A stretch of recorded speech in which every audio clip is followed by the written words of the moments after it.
आनुवांशिकता एवं जैव विकास। तो आज हम जानेंगे कि आनुवांशिकता एवं जैव विकास होता क्या है, क्योंकि इससे सबसे पहले निकल कर आता है आनुवांशिकी और आनुवांशिकता। हेरिडिटी एंड हेरिडिटी ये दो होते हैं। आनुवांशिकता और आनुवांशिकी ये दो होते हैं, क्योंकि इनमें नाम में तो सिर्फ एक ही तरह के लगते हैं, लेकिन इनके कुछ कैरेक्टर्स यानी इनके जो प्रॉपर्टीज होते हैं ये अलग होते हैं। तो हम सबसे पहले जान लेते हैं आनुवांशिकता के बारे में, यानी हेरिडिटी एंड इवोल्यूशन, आनुवांशिकता एवं जैव विकास। तो सबसे पहले जान लेते हैं आनुवांशिकता के बारे में। आनुवांशिकता होती क्या है? तो आनुवांशिकता वो होती है जो हमें हमारे पूर्वजों से मिली होती है। अब मतलब यहां पर यह मतलब आता है कि अगर जो हम ऐसे हैं, हमारे अंदर ये इतने सारे कैरेक्टर हैं, तो हमारे जो अगली संतान होगी तो उनमें कैसे कैरेक्टर होंगे, हमारे जो लक्षण है क्या उनमें जाएंगे या नहीं जाएंगे। तो लेकिन अगर जो वो उसमें जाता है, हमारे लक्षण अगर जो हमारी अगली संतान में जाते हैं तो वो होता है आनुवांशिकता, जेनेटिक्स। तो जिसे हम कहा जाता है जेनेटिकल, यानी जेनेटिकल चेंज या कुछ भी हो जाता है जो आनुवांशिक परिवर्तन हो जाता है तो उसे हम कहते हैं जेनेटिकल चेंज। लेकिन ये तो होता है जेनेटिक्स। तो जो हमारे यानी जो हमसे बड़े हैं, अब ऐसे हम अगर जो मान ले हमारे पूर्वज, हमारे बप्पा, उसके बाद में उनके बप्पा, फिर उनके बप्पा, फिर उनके बप्पा, ऐसे ही पूरी एक समझ लो एक पीढ़ी बन जाती है। तो उनसे उनमें लक्षण प्राप्त होते हैं, फिर उनसे उनमें ट्रांसफर होता है, फिर उनसे उनमें ट्रांसफर होता है, फिर हम में ट्रांसफर हुआ, उसके बाद में हमारे फिर अगले पीढ़ी में ट्रांसफर हो गया। तो ये पूरी की पूरी होती है आनुवांशिकता कहलाती है। अब यहीं से अगर जो कुछ निकल कर आता है तो वो होता है जेनेटिकल चेंज। जेनेटिकल चेंज का मतलब होता है परिवर्तन, विभिन्नता, वेरिएशन। तो अगर जो हम मान लें कि अगर जो हम ऐसे हैं, हमारे पूर्वज में इतने सारे लक्षण हैं या हम में ये लक्षण है, हमारे अगले संतान में हमसे हमारी वो लगभग बहुत कुछ मिलता जुलता होगा, लेकिन कुछ ना कुछ परिवर्तन आ जाता है, चाहे वो ऊपर से दिखे या ना दिखे। लेकिन अगर जो जेनेटिकल चेंज हो जाएगा तो परिवर्तन आ जाएगा। अगर जो ऊपर से दिखता है तो उसके चाहे जेनेटिकल चेंज होगा, यानी आनुवांशिक रूप से वो चेंजिंग होगा, यानी उसमें परिवर्तन होगा, विभिन्नता पाई जाएगी। लेकिन हर तरह से उसमें विभिन्नता पाई जाती है, तो वो होता है वेरिएशन। और ये वेरिएशन के बारे में मैं आपको कई बार बता चुका हूं। इसके पहले मैं पढ़ा रहा था जीव जनन के बारे में, तो उसमें भी बताया था वेरिएशन के बारे में। तो वेरिएशन बहुत ही महत्वपूर्ण होता है, क्योंकि जो वेरिएशन का महत्व भी होता है। अगर जो हम मान ले कि हमारे में कुछ खास ऐसी प्रॉपर्टीज है, कुछ खास ऐसे गुण हैं जो हमारे अगली संतान में नहीं होंगे, लेकिन आज का जो इन्वायरमेंट है यानी जो पर्यावरण है वो हमारे लिए प्रतिकूल है। अब उसमें हम सरवाइव नहीं कर सकते, यानी उसमें हम जीवित नहीं रह सकते। लेकिन अगर जो हमारी अगली पीढ़ी आएगी तो उसमें अगर जो विभिन्नता पाई जाएगी, मान लो उसमें वेरिएशन पाया गया, तो उसके लिए वो जो हमारे लिए जो परिस्थिति प्रतिकूल थी तो उसके लिए तो वो अनुकूल हो जाएगी ना। तो उसके लिए उसको सरवाइव करने के लिए आसान हो जाएगा, तो वो सरवाइव कर ले जाएगा। तो इसलिए जो विभिन्नता होती है वो जरूरी होती है। अब यही इन्हीं विभिन्नताओं से कभी कभी क्या होता है कि हमें कुछ अलग यानी कुछ नए मिल जाते हैं, नए गुण आ जाते हैं। तो इसलिए विभिन्नता जरूरी होती है। और कुछ ऐसे भी, यानी अगर जो हम पौधों की बात करें तो उनमें कुछ अलग अलग वैरायटीज आ जाती हैं। अगर जो हम एक सिंपल आम को मान लें, आम, तो आम के कितने वैरायटीज हैं, बहुत सारी मिल जाएगी ना। तो इसमें भी कुछ इसी तरह से विभिन्नता जरूरी होती है। अगर जो हम मान लें कि हमारी कोई पीढ़ी थी तो वो बौना था यानी छोटा था, लेकिन उनकी जब अगली पीढ़ी बनी तो वो फिर लंबी पीढ़ी बन गई, यानी वो लंबे होने लगे, बौने से लंबे हो गए। तो इनमें हो गया चेंज, वेरिएशन मिल गई कि नहीं मिल गई? तो इसलिए मिल गया, इसे कहा जाता है वेरिएशन, विभिन्नता। तो विभिन्नता का महत्व तो आप लोगों को समझ में आ ही गया होगा कि हर चीज में एक वेरिएशन यानी परिवर्तन होना तो निश्चित होता है। यह प्रकृति का नियम है, लॉ ऑफ नेचर। तो क्योंकि ये जो प्रकृति का नियम है तो प्रकृति का नियम तो लागू ही होगा, क्योंकि हर चीज में चेंजिंग होना, तो इसलिए वेरिएशन भी जरूरी होता है। अब अगर जो आनुवांशिकता और वेरिएशन को, हेरिडिटी एंड वेरिएशन को जिस माध्यम से हम पढ़ते हैं, रीड करते हैं, तो वो होता है आनुवांशिकी। आनुवांशिक विज्ञान या आनुवांशिकी कहा जाता है। तो अगर जो हम मान लें जिस माध्यम से हम, किसी भी माध्यम से अगर जो हम आनुवांशिकता के बारे में पढ़ते हैं या फिर वेरिएशन के बारे में पढ़ते हैं, तो इन दोनों को मिलाकर बनाया गया आनुवांशिकी का विज्ञान। इनकी एक अलग दुनिया हो गई। यानी अगर जो हम मान लें कि हर एक चीज की अलग अलग होती है। अगर जो किसी को तत्वों के बारे में पढ़ना है तो उन्हें क्या पढ़ना पड़ता है? केमिस्ट्री। अगर जो उन्हें किसी जीव के बारे में पढ़ना है तो उन्हें पढ़ता है जूलॉजी। और अगर जो किसी पौधे के बारे में पढ़ना हो, किसी पौधे पर आपको कोई अच्छा सा पीएचडी लेना हो तो उसके लिए आपको पढ़ना पड़ता है बॉटनी। अगर जो आपको फिजिक्स के यानी जो हमारे इस समय चारों ओर क्या हो रहा है इसके बारे में पढ़ना है तो उसके लिए जरूरी होता है फिजिक्स। तो उसी तरह अगर जो हम बात कर लें कि किसी भी क्षेत्र के एक छोटे से इकाई के बारे में पढ़ना है तो उसी तरह एक इकाई होता है आनुवांशिकी।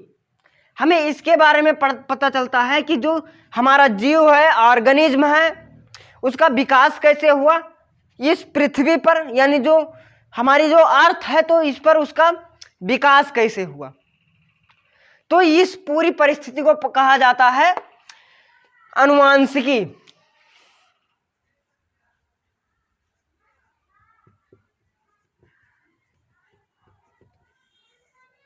आनुवांशिकी या आनुवांशिक विज्ञान। लेकिन जब इसकी खोज की गई तो इसको जिसने खोजा था आनुवांशिकता के बारे में, तो उसे कहा जाता है फादर ऑफ जेनेटिक्स। और फादर ऑफ जेनेटिक्स कौन है? जिनको मालूम है वो कमेंट कर दो जल्द से, और जिन्हें नहीं मालूम है वो तो उन्हें तो मैं अभी बताऊंगा, और जिन्हें मालूम है वो जल्दी से कमेंट कर दो। जो नए हो वीडियो को लाइक, चैनल को सब्सक्राइब कर दें और वीडियो को लाइक कर दें ताकि हमारी नोटिफिकेशन आप तक पहुंचती रहे। तो ये जो जेनेटिक्स के फादर हैं, फादर ऑफ जेनेटिक्स, आनुवांशिकी के जनक, यानी आनुवांशिकी को खोजने वाले, आनुवांशिकी के जननकार, तो वो है Mendel, Gregor John Mendel, GJ Mendel.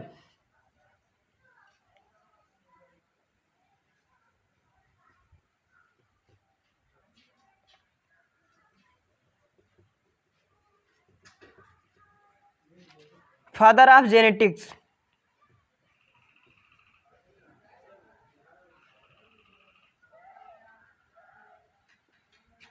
GJ Mendel यानी Gregor John Mendel, father of genetics. तो इनका अगर जो हम मान ले कि ये कैसे आए इस दुनिया में, तो इनका जन्म हुआ था ऑस्ट्रिया के। ऑस्ट्रिया में एक ब्रून शहर है। तो सन 1822 में, 22 जुलाई सन 1822 को ये एक साधारण परिवार में जन्मे थे, किसान थे। तो ये कुछ दिन के बाद में अपनी पढ़ाई पूरी करने के बाद में ये एक गिरजाघर होता है, नाम तो सुना ही होगा।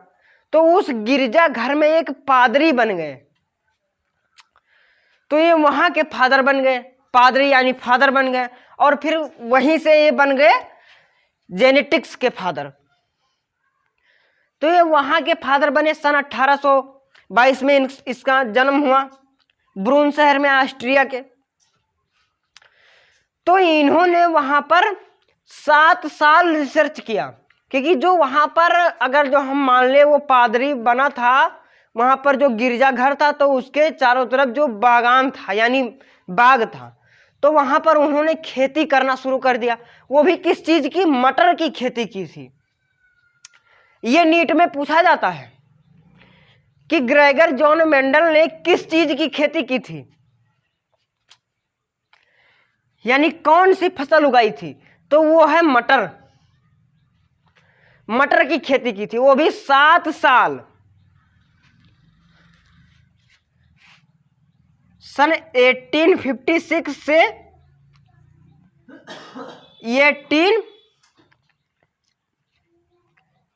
1863 में, सन 1856 से 1863 तक इन्होंने सिर्फ रिसर्च किया था, खेती किया था, मटर की खेती किया था। तो ये फिर जब वहां से कुछ साल रिसर्च किया, उसके बाद में वहां पर वो अपने जो इनके जो निष्कर्ष निकले, यानी जो इनका लास्ट में प्रोडक्ट निकला, इनका परिणाम निकला, तो ये वहां पर एक बार सभी वैज्ञानिकों को एक समझ लीजिए सम्मेलन हुआ, वैज्ञानिक सम्मेलन। ठीक, तो ये वहां पर गए, तो वहां पर जो इन्होंने खोजा था अपने हर एक चीज के बारे में एक रिपोर्ट कार्ड बनाते चले गए। तो इस रिपोर्ट को जब वहां पर दिखाया गया, तो इनके जो वहां से जो इन्होंने जो रिपोर्ट प्राप्त की, तो इनको वहां पर माना नहीं गया, इस रिपोर्ट को नहीं माना गया। लेकिन फिर वहां से तो ये निराश होकर चले आए। फिर उसके बाद में सन 1886 में इनकी मृत्यु हो गई। और फिर सन 1900 में इनके जो रिपोर्ट निकले थे उनकी पुनः खोज की गई। तो जब इनको यहां पर नहीं माना गया, तो उनको फिर अपने आप से जो वहां पर वैज्ञानिक थे, जैसे टी.एच. मॉर्गन थे, डॉक्टर हरविंद खुराना थे, तो इन्होंने फिर इसकी खोज की, यानी इसको दोबारा से खोजा गया। तब फिर वही निष्कर्ष निकला, तो फिर इन्हीं को मान लिया गया। और लेकिन यहां पर कुछ कारण भी पूछा जाता है कि जो मेंडल थे उनको मटर का ही पौधा क्यों चुना गया, उन्होंने मटर का पौधा क्यों चुना, कि और कोई चीज का पौधा नहीं चुन सकते थे? धान, गेहूं, बाजरा, मक्का, इन चीजों को, पौधों को क्यों नहीं चुना गया, यह भी पूछा जाता है। तो इसका कारण यह निकलता है कि अगर जो हम मान लें मटर का पौधा है, तो वो एक तरह से हर साल, यानी हर साल के हर महीने में उगाने वाला फसल है। तो इसीलिए उस पर ज्यादा रिसर्च किया, उसी पौधे पर। तो उनके यहां पर ये जो उन्होंने जो रिपोर्ट बनाई थी, तो उसको माना क्यों नहीं गया? तो वो इसलिए माना नहीं गया क्योंकि ये जो ग्रेगर जॉन मेंडल थे, ये एक मैथ से पास हुए टीचर थे, यानी मैथ से पढ़े एक साइंटिस्ट थे। तो साइंटिस्ट यानी जो वैज्ञानिक होते हैं, तो किसी चीज को हमें अगर जो किसी चीज को जानना है, किसी चीज के बारे में जानना है अच्छे से, कि अगर जो हम मान लें कि ये जो पौधे हैं, पौधे की पत्तियां हैं, तो ये पौधे की पत्तियां हरी ही क्यों होती हैं? ये लाल क्यों नहीं हो सकती? पीली क्यों नहीं हो सकती? फिलहाल पीली तो हो जाती है, लेकिन सूखने के बाद में तो ये लाल क्यों नहीं होती? तो हमें उस चीज के बारे में अच्छे से, यानी उसके बाल की खाल निकालते हैं वो लोग, किसी भी चीज को अच्छे से पढ़ते हैं, उसके नीचे उसके गहराई तक जाते हैं। उसी तरह मैं आप लोगों को कहता हूं कि आप लोग कुछ भी पढ़ो तो उसके नीचे से, यानी गहराई से पढ़ो। कंफ्यूजन में ना पढ़ो, क्योंकि कंफ्यूजन में आप एक पढ़ोगे दूसरा भूलोगे, दूसरा पढ़ोगे तीसरा भूलोगे, इस तरह चलता रहेगा। तो इसलिए आप लोग अच्छे से पढ़ो, कुछ भी पढ़ो तो अच्छे से पढ़ो। तो इनका कारण ये था उस पौधे को चुनने का। तो उनमें से जो पौधे थे तो उनमें से कुछ उन्होंने कैरेक्टर को खोजा, उनमें से कुछ लक्षण खोजे। तो जो पौधे थे तो उनमें 7 लक्षण खोजा था, उनमें 7 लक्षण खोजा था।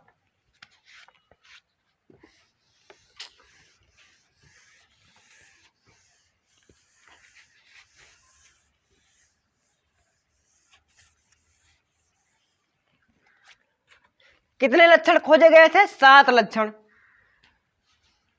तने की लंबाई,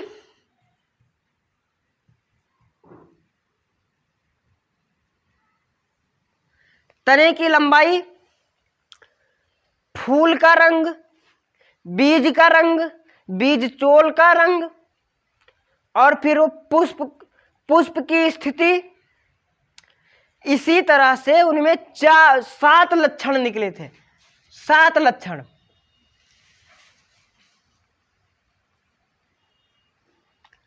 तने की लंबाई,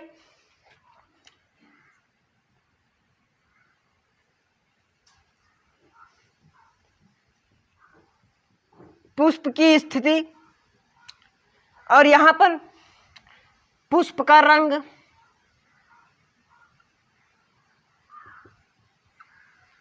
पुष्प का रंग, बीज का आकार,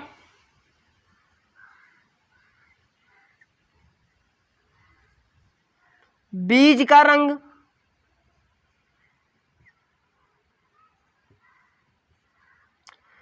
फली का आकार,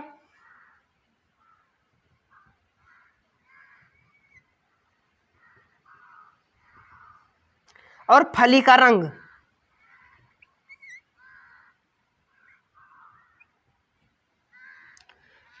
तो इतने सारे कैरेक्टर खोजे गए थे, 7 कैरेक्टर खोजे गए थे। तो इनमें जो कुछ कैरेक्टर्स में से उन्होंने कुछ को प्रभावी और अप्रभावी माना था, कुछ को प्रभावी और अप्रभावी माना था। अगर जो हम मान ले यहां पर कि पहला यानी तने की लंबाई में, तो इसका प्रभावी लक्षण था लंबापन। यहां पर डाल दीजिए प्रभावी, और यहां पर अप्रभावी।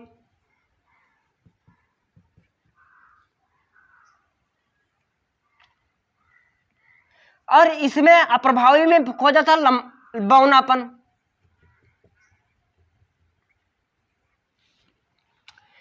पुष्प की स्थिति में उन्होंने ढूंढा था अक्षीय और ध्रुवीय। अक्षीय मतलब ऊपर की ओर, और ध्रुवीय। पुष्प के रंग में खोजा था लाल और सफेद, जिसे हम गुलाबी कहते हैं, गुलाबी और सफेद।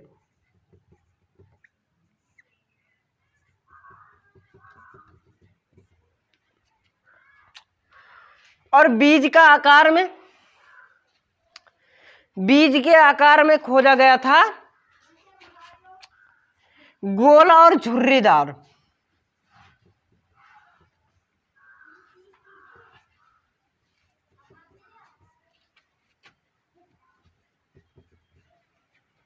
गोल और झुर्रीदार। अब यहां पर बीज के भी रंग में खोजा गया था, बीज का रंग में, बीज के रंग में खोजा गया था हरा और पीला।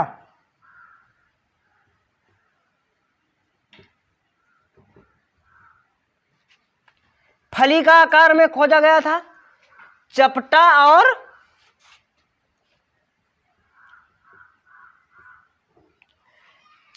और जो एक तरह से कुछ इस तरह से होता है, कुछ इस तरह से होता है। तो इस तरह से खोजा गया था। और फली का रंग में खोजा गया था पीला और हरा।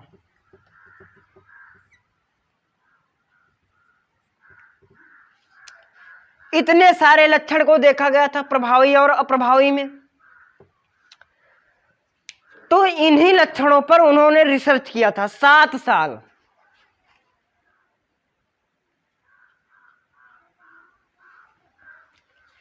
इन्हीं लक्षणों पर रिसर्च किया गया था। जो बच्चे नए हो चैनल को सब्सक्राइब कर दें और वीडियो को लाइक कर दें। तो इतना सारा आप लोग लिख लीजिए, जल्दी से स्क्रीनशॉट ले लीजिए। और जय हिंद।